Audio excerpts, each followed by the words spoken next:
Hi, welcome to our channel of IGNOU Audiobooks, Indira Gandhi National Open University. School of Agriculture, SOA. Master of Science in Food Safety and Quality Management, MSc-FSQM. Second year, MVP 005 Food Toxicology and Public Health. Block 1 Introduction to Food Toxicology.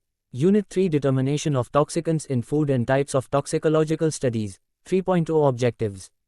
25. After reading this unit, you will be able to explain different sampling and extraction techniques for the estimation of food toxicants. Discuss various techniques used for the estimation of food toxicants. Narrate different types of toxicological studies and explain the significance of toxicological studies. 3.1 Introduction. After studying the basics of food toxicology in the Unit 1 and biological factors influencing toxicity outcome of the chemicals in the Unit 2, you will now learn how these toxicants are determined in food and also about the various types of toxicological studies. Food toxicants such as naturally occurring toxic substances, environmental contaminants, and chemical additives can cause harmful effects on humans. They can cause various health effects, from acute symptoms to long-term effects. Crucial to the safety assessment of toxicants is their estimation by extracting and separating a toxicant from other food components and then quantifying it. The Codex Alimentarius Commission's Procedural Manual, FAO, WHO, 2019, defines exposure assessment as the qualitative and/or quantitative evaluation of the likely intake of biological, chemical, and physical agents via food as well as exposures from other sources, if relevant. Exposure to toxicants causes many adverse health effects ranging from allergic reactions to severe health issues, and even death. The possibility of long-term health consequences includes immune suppression, reproductive or nervous system failure, and also cancer. The risk assessment of toxicants in foods is thus important to understand the safe exposure levels, which also help in developing food safety standards. Therefore, this unit will help you in understanding the potential detection methods for food toxicants. The types of toxicological studies usually carried out to understand the harmful effects of these toxicants on humans are also detailed. There are several methods for determining food toxicants, including I. Chemical and nuclear magnetic resonance spectroscopy. E. Biological assays. It involves exposing living cells or organisms to a food sample to determine its toxicity, viz. The Ames test, which uses bacteria to detect mutagenic potential of compounds, and the LD50 test, which determines the lethal dose of a substance in animals. E. Toxicological risk assessment. You have studied about this in Uni 1. It involves evaluating the potential risks of exposure to toxicants in food. Before discussing the types of toxicity caused by food toxicants, we will discuss the sampling, isolation and identification techniques of food toxicants. 3.2 Sampling Plan, Sample Collection and Processing. You know that you need to have a proper sampling plan and follow proper sample collection and processing method for accurate assessment of any toxicant present in food. 3.2.1 Sampling. Sampling refers to taking a small portion of food from a larger batch to evaluate its organoleptic, physiochemical and microbiological characteristics. Care should be taken to avoid exposure of sunlight while sampling of toxins and contaminants to avoid breakdown of toxins under the influence of ultraviolet light. Also, temperature and relative humidity should be controlled to avoid the growth of mold and aflatoxin formation. 3.2.2 Sample Preparation and Processing. Sample preparation is a critical step in food contaminant toxicants analysis, as it ensures that the sample is representative of the food product and free of interferences that may affect the accuracy and precision of the analysis. General steps for sample preparation in food contaminant analysis include I. Selection of appropriate sample size. The sample size must represent the lot or batch of the food products being analyzed. E. Homogenization. Food products are heterogeneous in nature, so it is essential to homogenize the sample to ensure that the analysis is representative. Homogenization can be achieved by blending, grinding, or chopping the sample. It helps to reduce the particle size and disperses contaminated particles evenly throughout the comminuted sample. E. Extraction. Contaminants can be extracted from the sample matrix using various extraction methods such as liquid-liquid extraction, solid-phase extraction, or K-shares. Quick, easy, cheap, effective, rugged, and safe method. The extraction method chosen depends on the analyte of interest and the sample matrix, IV. Cleanup. The extract may contain interferences, impurities such as lipids, pigments, and Salts that can interfere with the analysis. Cleanup methods such as solid phase extraction, liquid-liquid extraction, or gel permeation chromatography can remove these interferences. Version concentration. The extract is further concentrated to reduce the volume and increase the sensitivity of the analysis. This can be achieved by the evaporation, with the help of rotor evaporator, solid phase microextraction, or freeze drying are similar such techniques. Derivatization. Some analytes require derivatization to improve their detectability. Derivatization involves chemically modifying the analyte to make it more volatile or to improve its chromatographic properties. Analysis. The final step is the analysis of the sample using the appropriate analytical technique, such as gas chromatography, mass spectrometry, GCMS, high performance liquid chromatography, HPLC, liquid chromatography, mass spectrometry, LCMS, or inductively coupled plasma mass spectrometry, ICP-MS. It is important to note that sample preparation can vary depending on the type of analyte being analyzed and the sample matrix. Therefore, reviewing relevant literature and following established protocols for sample preparation in food contaminant analysis is essential. 3.3 Quantitative and qualitative analysis. Sample analysis can be categorized as either qualitative or quantitative, or often applied in conjunction with each other. Both reveal details about the sample components. Several analytical techniques can be used to analyze food toxicants, depending on the nature and concentration of the toxicants in the sample. 3.3.1 Qualitative analysis. The qualitative analysis aims to identify the composition of a substance. It requires careful sample preparation and quality control measures to ensure accurate and reliable results. Common techniques include colorimetric assays, TLC, and immunoassays. These techniques are generally less precise than quantitative analysis. However, they can be faster and less expensive and are often used as a screening tool to determine the need for quantitative analysis. 3.2 Quantitative analysis. The quantitative analysis aims to determine the mass, percentage composition, or concentration of a substance. Common techniques for quantitative analysis of food toxicants include chromatography, gas chromatography and liquid chromatography, mass spectrometry, and enzyme-linked immunosorbent assay, ELISA, spectroscopy, spectrophotometer. These techniques allow accurate and precise measurement of toxicant concentrations in food samples. Quantitative analysis enables regulatory bodies to set limits, levels, maximum residue limits, permissible levels of toxins, contaminants and residues. Quantitative and qualitative analysis of food toxicants is important to ensure the safety and quality of food products. A generalized protocol for the quantitative estimation of toxicants in food samples is shown in Fig. 3.1. Fig. 1. A generalized protocol for the quantitative estimation of toxicants in food sample. Sampling, extraction, isolation, identification and quantification. Data analysis. 3.4 Sample extraction techniques for analysis of toxicants. 3.4.1 Extraction of solid samples. This process isolates and concentrates target compounds or analytes from solid materials such as food, plant material, and biological tissues. It typically involves dissolving the target compounds into a suitable solvent, which can be further purified and analyzed using various analytical techniques discussed below. 1. Soxhlet extraction. It is used to extract compounds from solid materials using a solvent. The technique involves placing the sample in a porous thimble suspended in a solvent flask. The solvent is heated to boiling point, which causes it to vaporize and condense, creating a continuous solvent extraction cycle. The extracted compounds dissolve in the solvent and are carried through the siphon tube into the flask. The cycle continues until the extracted compounds reach a concentration in the solvent close to saturation.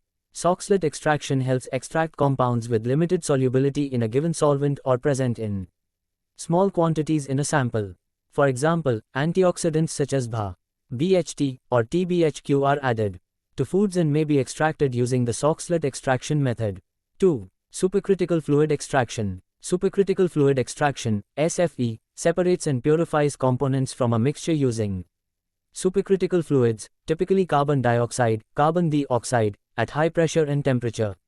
A supercritical fluid is a substance that is heated and compressed to a point where its properties change, and it becomes neither a liquid nor a gas but exhibits characteristics of both. In this state, it can act as an excellent solvent, allowing it to dissolve and extract various components from a Mixture. The process of SFE typically involves four main steps. I. Extraction. The supercritical fluid is passed through the sample mixture, and the components are extracted into the fluid. E. Separation. The supercritical fluid containing the extracted components is then separated from the remaining mixture. E. Purification. The extracted components are purified by lowering the pressure and temperature, causing the supercritical fluid to revert to a gas, leaving behind the extracted components. IV. Recovery. The supercritical fluid can then be collected and reused, making the process more environmentally friendly as well as economical. SFE has several advantages over other extraction methods, including its ability to extract compounds at low temperatures, its non-toxicity, and its ability to extract specific compounds selectively. It also exhibits the potential to be connected with analytical instruments enabling online analysis and eliminating manual sample handling and transfer steps. SFE is mostly used in the food, pharmaceutical, and cosmetic industries to extract flavors, fragrances, and active ingredients from natural products. 3.4.2 Extraction of liquid samples. Extracting liquid samples for food toxicants analysis involves taking a small portion of a liquid food sample for further testing to determine the presence and concentration of harmful substances, such as pesticide, heavy metals, and mycotoxins. Here are some common methods for extracting liquid samples for food toxicants analysis. 1. Liquid-liquid extraction. Liquid-liquid extraction, LLE, or solvent-solvent extraction is used to separate compounds or elements from a mixture by taking advantage of their solubility properties in two immiscible liquids. The technique involves the transfer of a solute, analyte, from one solvent, the initial solvent, into another solvent, the extracting solvent, that is immiscible with the initial solvent. The general steps involved in LLE are: I. Mixing. The initial solvent and the extracting solvent are mixed together. The mixture is then allowed to settle so that two layers are formed. E. Separation. The two layers are separated by decanting or by using a separatory funnel. E. Recovery. The solute is recovered from the extracting solvent by evaporating the solvent, or by other means, depending on the specific application. The success of the extraction depends on many factors including solubility of the solute in the initial solvent, the distribution coefficient of the solute between the two solvents, and the selectivity of the extracting solvent.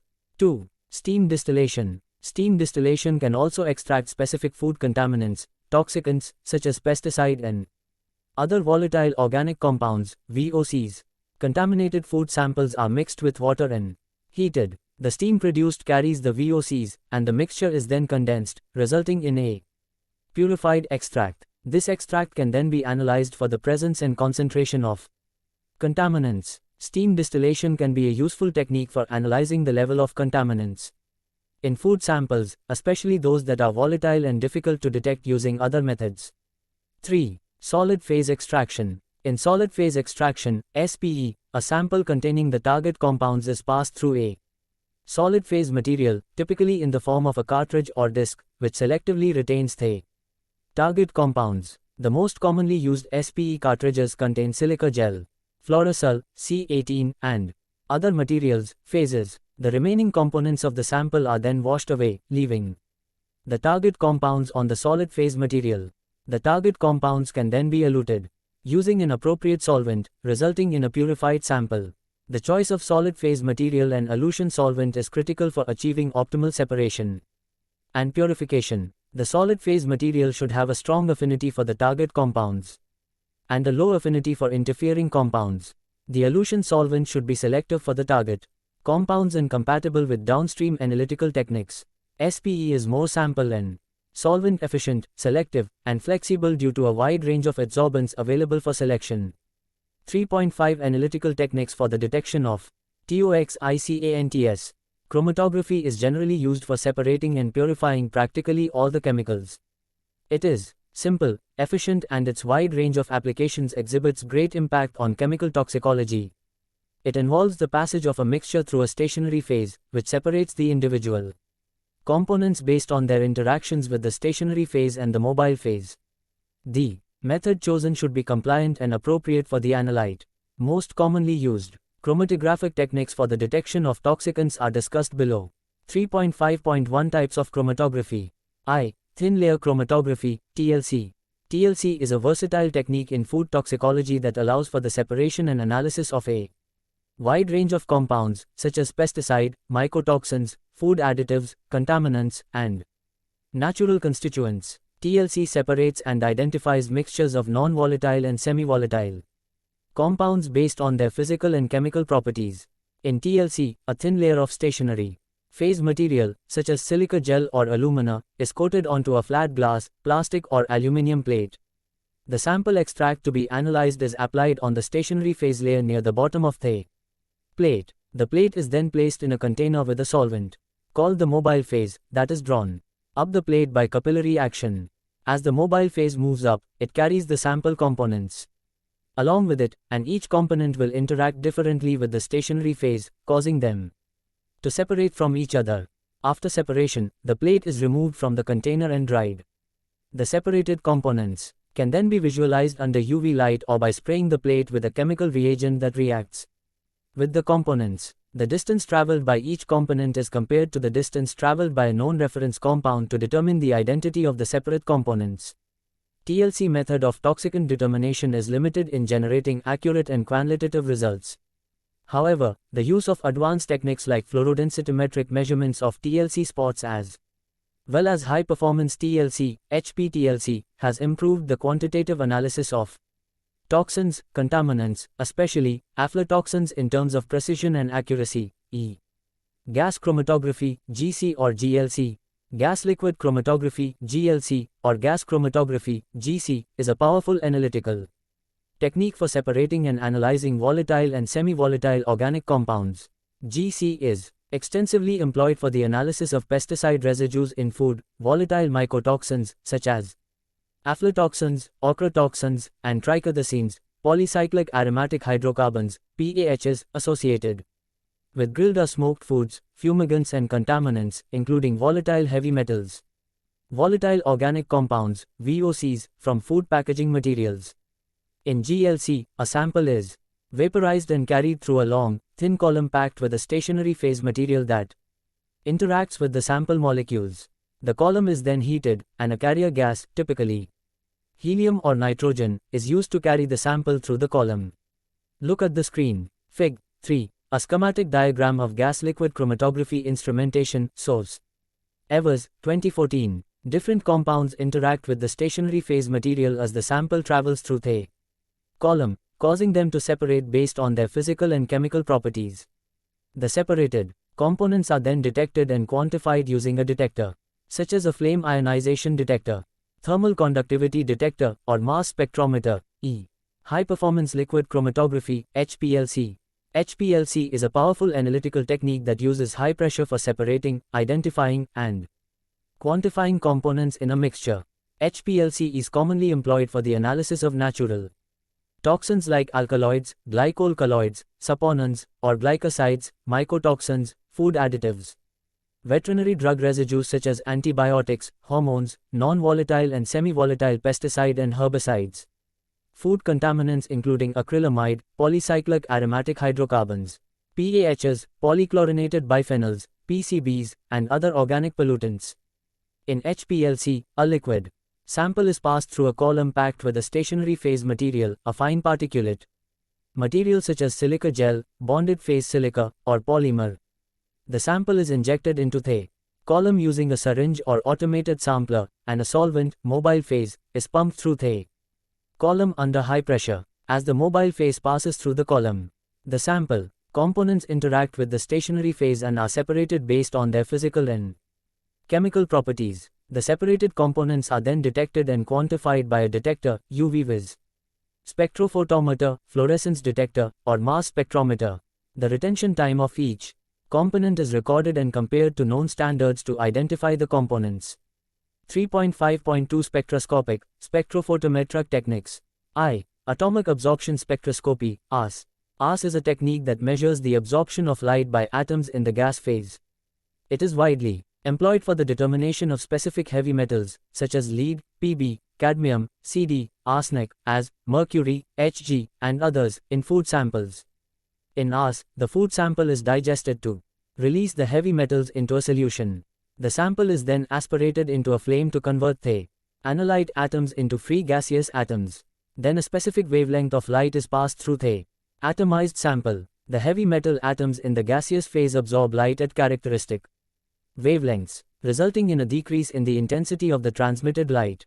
The decrease in light intensity is measured and correlated to the concentration of the heavy metal in the sample, allowing for the quantification of the analyte. Inductively coupled plasma, ICP. ICP is a technique that utilizes an inductively coupled plasma as a high-temperature ionization source to excite and ionize atoms. It is commonly coupled with optical emission spectroscopy, ICP-OS, or mass spectrometry, ICP-MS, for the quantitative analysis of heavy metals. In ICP, the food sample is digested or extracted to convert the heavy metals into a soluble form suitable for analysis. The resulting solution is then introduced into the plasma where the atoms are ionized and excited by collisions with high-energy electrons and ions in the plasma. This results in the emission of characteristic light or icons specific to each element. In ICP-OS, the emitted light is spectrally resolved and measured by a detector, allowing for the identification and quantification of the heavy metals based on their characteristic emission lines. In ICP-MS, the icons generated in the plasma are separated by their mass-to-charge ratio and detected, enabling precise quantification of heavy metals at extremely low levels. Advantage of ICP over RS is quick quantification and large numbers of heavy metals, minerals in one go. 3.5.3 Biological assays. Enzyme-linked immunosorbent assay, ELISA. ELISA is a widely used analytical technique in food toxicology for detecting and quantifying specific compounds, allergens, pathogens, toxins, or antibodies present in food samples. ELISA assays are based on the principle of antigen-antibody interactions and utilize enzymatic reactions for signal detection, polymerase chain reaction, PCR. PCR is used in food toxicology to detect and quantify specific DNA sequences related to contaminants, pathogens, or allergens in food samples. It allows for the amplification of targeted DNA regions, enabling their detection even at very low levels. PCR-based assays provide high sensitivity, specificity, and rapid results. Some common applications of PCR in food toxicology include detection of allergens, such as peanuts, soy, or gluten, foodborne pathogens, such as Salmonella, Escherichia coli, or Listeria monocytogenes, and genetically modified organisms in food products, as well as detection of adulteration of interspecies meat, Reverse transcription polymerase chain reaction, RT-PCR. RT-PCR is utilized in food toxicology when the target of interest is RNA rather than DNA. It involves the conversion of RNA into complementary DNA, cDNA, using reverse transcriptase enzyme before PCR amplification. RT-PCR is particularly useful for detecting and quantifying gene expression, identifying RNA viruses, and studying RNA-based toxins in food samples. Applications of RT-PCR in food toxicology include detection of norovirus, hepatitis A virus in food samples. 3.6 Types of toxicological studies. Toxicological studies are scientific investigations that examine adverse effects of chemical or biological agents, toxicants, on living organisms, including humans. These studies are critical in ensuring the safety of drugs, chemicals, food, and other products that may be harmful to human health. These assessments are undertaken for studying the outcome of 1. A single toxicant in the diet. 2. Aggregate exposure to a toxicant, from dietary and non-dietary sources. 3. Cumulative exposure to multiple toxicants with the same mode of action, target organ either from the diet alone or combined with exposure from other sources. 4. Allergenic, hypersensitivity potential of a substance. 3.6.1 Single-dose studies. 3.6.1.1 Acute toxicity.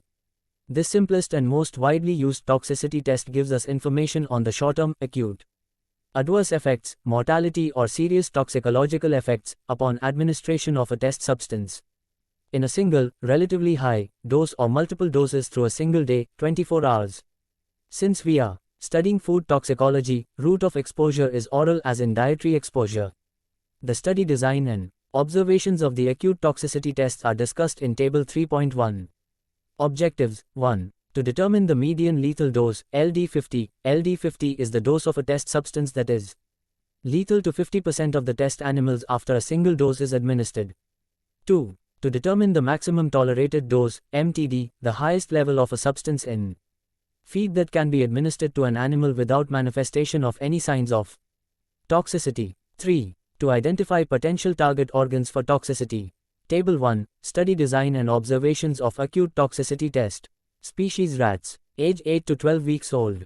Number of animals, minimum 3 animals per dose level, preferably female as they are more sensitive.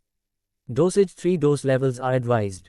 Observation period 14 days. Observatio, NSN, clinical tests, observations. Observations should be made periodically for signs of toxicity, onset time, severity, reversibility, mortality, and recovery period length, if possible. Changes in skin and fur, eyes and mucous membranes, respiratory, circulatory, autonomic, and central nervous systems, somatomotor activity, and behavior patterns should be noted daily. Attention should be given to observing of tremors, convulsions, salivation, diarrhea, lethargy, sleep, and coma. Body weight before the test substance is administered, and weekly. Thereafter, gross necropsy and histopathology. All gross pathological changes should be recorded for each animal. Microscopic examination of organs showing evidence of gross pathology in animals surviving 24 or more hours. 3.6.2 Repeated dose studies. 3.6.2.1 Subacute toxicity. It has been demonstrated that acute toxicity studies are insufficient to determine the toxicity of food additives, contaminants, toxins consumed over a period of time, may be daily but at low doses. Thus, subacute, subchronic testing is typically conducted after acute toxicity evaluations. Subacute toxicity studies involve repeated administration of the test substance daily to animals, typically at different doses, over a shorter period, usually a few weeks to a few months, but not for the entire lifespan of an organism. The study design is discussed in Table 3.2. The animals are observed for the signs of toxicity, such as changes in the behavior, clinical signs, and histopathological changes in organs. Table 3.5. Objectives 1. To identify adverse effects following repeated exposure via an appropriate oral route. 2. To determine no observed effect level, NOELs, no observed adverse effect level, NOAEL, for non-carcinogens and the maximum tolerated dose, MTD, values for carcinogens. 3. To predict appropriate doses of the test substance for future chronic toxicity studies. 4. To allow future long-term toxicity studies in rodents and non-rodents to be designed, with particular emphasis on identified target organs. Table 2. Study design of subacute toxicity test. Species rodents, rats or mice, non-rodents, dogs, age 6 to 8 weeks of age 4 to 6 months. Number of animals, 10 rodents per sex per group, 4 dogs per sex per group. Groups and dosage. 3 dose levels of the test substance should be used per sex. And a concurrent control group. 1. A high dose group, dose that is high enough to induce toxic responses in test animals, but should not cause more than 10% fatalities. 2. A low dose group, dose should not induce biologically significant toxic responses in test animals. And 3. An intermediate dose group, dose should be sufficiently high to elicit minimal toxic effects in test animals, such as alterations in enzyme levels or slight decreases in body weight gains. Observation period 14 days, 21 days, 28 days. 3.6.2.2 Subchronic toxicity. These studies are typically conducted in animals to assess the safety of repeated dosing of the test substance in animals over a defined period, and then evaluating them for various endpoints, such as clinical signs, organ function, blood chemistry, and histopathological changes. Table 3.5. The study design is discussed in Table 3.3. Objectives: to provide data for a more reasonable prediction of appropriate doses for the chronic exposure studies. To determine NOEL or NOAEL. These studies last 30 to 90 days with an average of 45 days. 3.6.2.3 Chronic toxicity. These studies are long-term animal studies designed to evaluate the potential harmful effects of a substance after repeated exposure over a larger time span, significant portion of the animal's lifespan, e.g., several months or a substantial portion of the lifespan of test animals.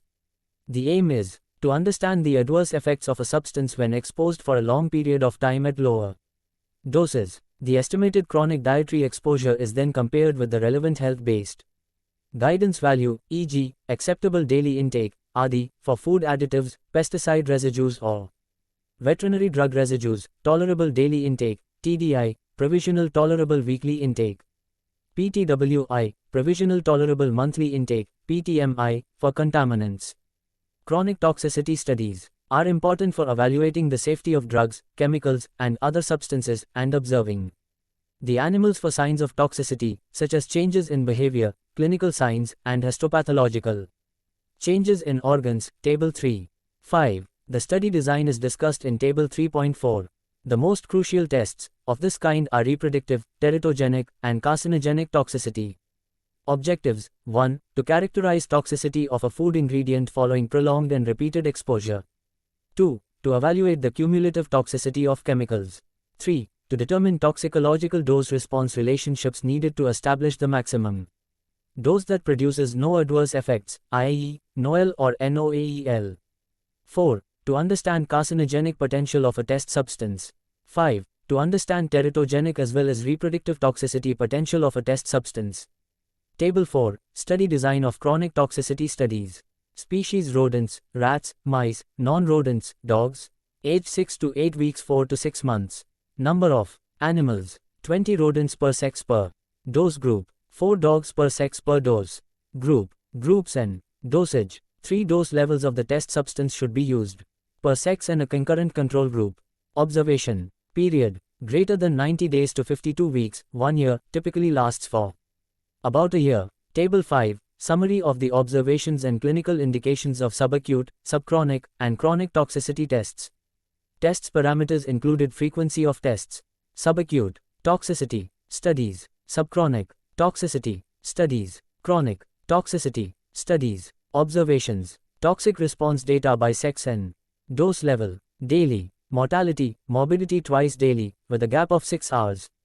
Nature, severity, and duration of clinical observations with changes in skin, fur, eyes, mucous membranes, occurrence of secretions, excretions, and autonomic activity, e.g. lacrimation, piloerection, pupil size, unusual respiratory pattern, changes in gait, posture, and response to handling, as well as the presence of clonic or tonic movements, stereotypies, e.g. excessive grooming, repetitive circling, or bizarre behavior, e.g. self-mutilation, walking backwards, should be made once before exposure and then once a week, at least once prior to initiation of treatment, and periodically during treatment. Body weight, feed and water consumption weekly. Time of onset, location, dimensions, appearance, and progression of each grossly visible or palpable tumor should be recorded periodically during treatment. Ophthalmological examination before the study begins and on control and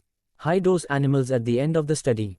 Hematological tests: hematocrit, hemoglobin concentrations, erythrocyte count, reticulocytes, total and differential leukocyte count, platelet count, and a measure of blood clotting time potential, with relevant baseline values prior to initiation of treatment, during the first 2 weeks on study, receiving treatment, and at the end of the study, prior to initiation of treatment, during the first 2 weeks on study, receiving treatment, monthly or midway through treatment, day 45, and at termination, prior to initiation of treatment, during the first 2 weeks on study, receiving treatment, at 3-month intervals, during the study, and at termination. Clinical biochemistry tests for sodium, potassium, glucose, total cholesterol, urea, creatinine, total protein, and albumin, at least 2 enzymes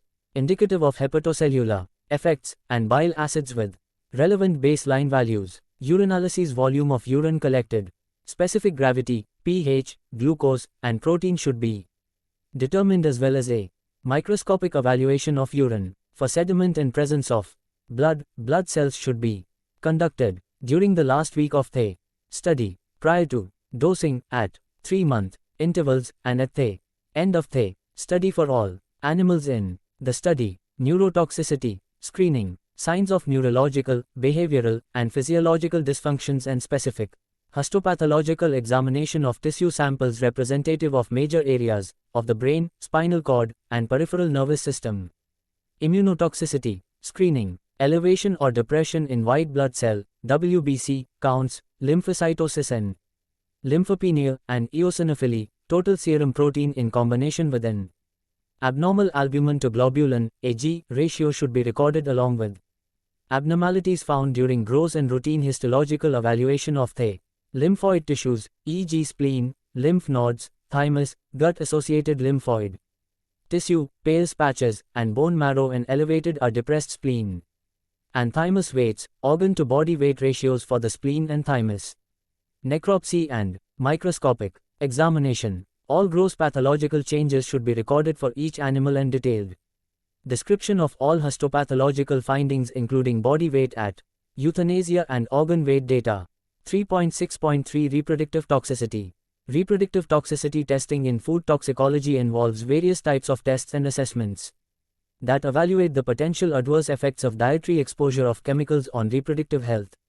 Some of the commonly used reproductive toxicity tests in food toxicology are A. Teratogenicity tests, B. Developmental toxicity tests, C. Fertility tests, D. Reproductive performance tests. A. In vitro assays. A. Teratogenicity tests. These tests evaluate the potential of the test substance to cause congenital disabilities in offspring.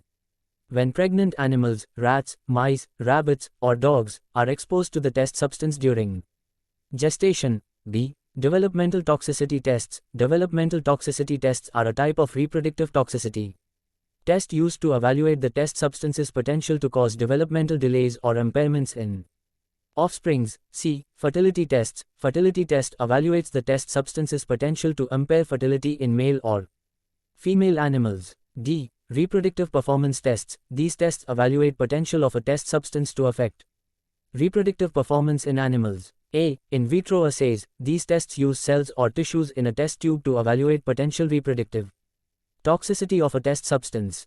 For example, researchers may use human placental cells to study the effects of the test substance on fetal development.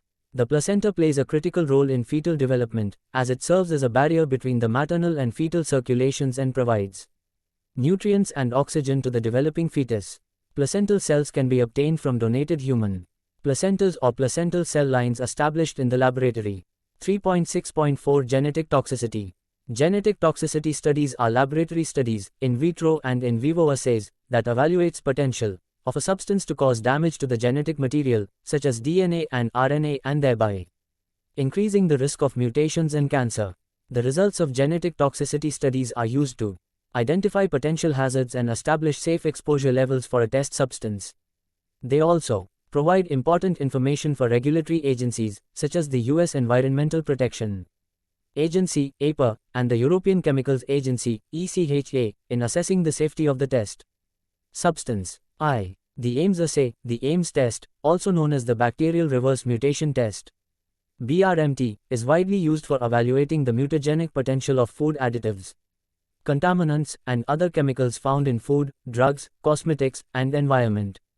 It is a rapid, sensitive, and cost-effective test that can be used to screen large numbers of compounds for mutagenic potential. The test is named after its inventor, Dr. Bruce Ames, and it is based on the ability of certain strains of bacteria, Salmonella typhimurium his, to revert from a mutated state to their normal state in the presence of a mutagen.